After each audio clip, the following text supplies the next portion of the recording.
Donc, on est ici dans la cathédrale de Durham, dans le cadre du Festival des Lumières.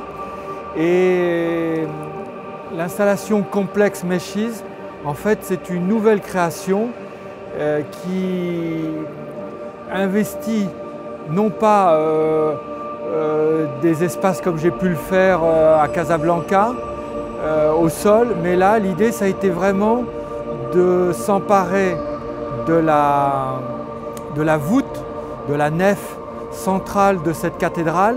Complex Meshes, en fait, c'est l'idée de trame, de grille.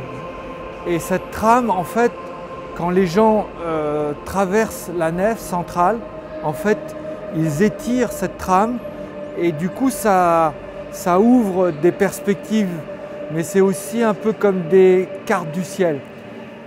Donc je pense que pour que cette installation prenne vraiment aussi une force dans ce lieu qui est un véritable honneur qu'on me donne d'investir un tel espace, qui est aussi en service, c'est-à-dire qu'il y a des messes, donc il y a aussi tout cet aspect du culte qui existe en dehors de cette installation.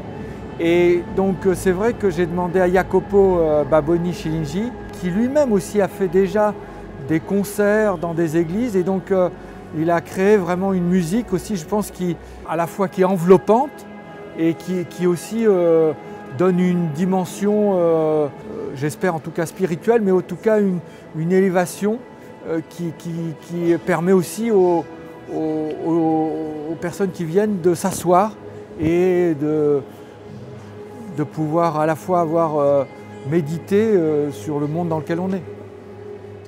Donc, le premier défi, c'est l'ampleur du lieu.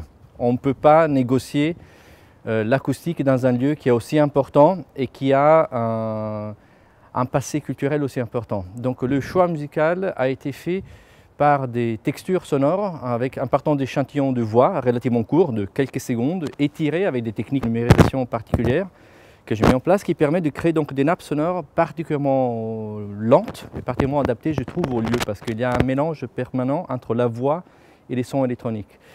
Et le deuxième pari, je trouve, ou défi de cette création a été l'ampleur de l'espace, donc le volume. Comment gérer un son qui reste non pas seulement du son mais de la musique, qui puisse envahir la totalité de l'espace tout en restant en accord avec les images. Il y a un vrai métissage entre des sons électroniques auxquels je reste fidèle, à la générativité et à l'interactivité, mais aussi au son de la voix qui se réverbère particulièrement bien dans cet espace magnifique.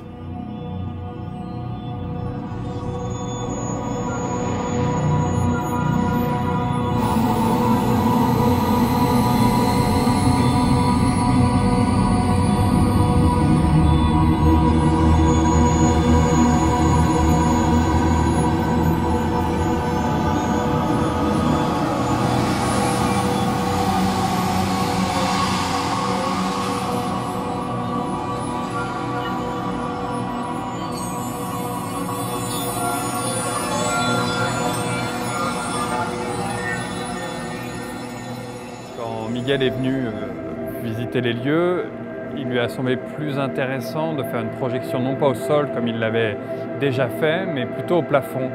Ce qui m'a semblé moi tout de suite intéressant, puisque déjà ça faisait une installation très différente de celle qu'on connaissait. Ça m'a vraiment intéressé, même si à côté de ça il y avait un vrai défi technique, car c'est la première fois qu'on projetait sur un plafond qui est en plus gothique, qui a des voûtes et des reliefs, donc ce qui est un défi en soi. Il a fallu trouver un peu le bon emplacement, la bonne distance pour les projecteurs. Et aussi, le deuxième défi, c'était celui de trouver des capteurs qui allaient permettre de détecter le passage des gens à une telle échelle. Donc la longueur de la surface fait 50 mètres de long. On nous avait averti qu'il pouvait y avoir jusqu'à 5000 personnes par heure. Et du coup, il a fallu voir quel serait le dispositif technique qui allait permettre de détecter à la fois une personne qui passe, à la fois toute une foule. Même si quand toute une foule est là, on ne détecte pas exactement qu'est-ce qu'on fait quoi, on voit très bien en fonction de la densité des gens à certains espaces qui fait bouger quoi.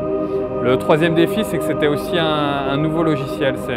C'est un logiciel qui s'appelle Complex Meshes, qui est développé par Cyril Henry et Antoine Villeray.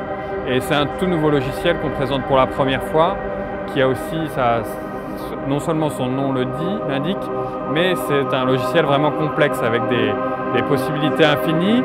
Et il a fallu réussir à le mettre en œuvre de manière à ce que ce soit à la fois intéressant pour le logiciel, enfin pour la projection, pour les visuels au plafond, et à la fois pour rendre tout son honneur à cette architecture et la mettre en lumière.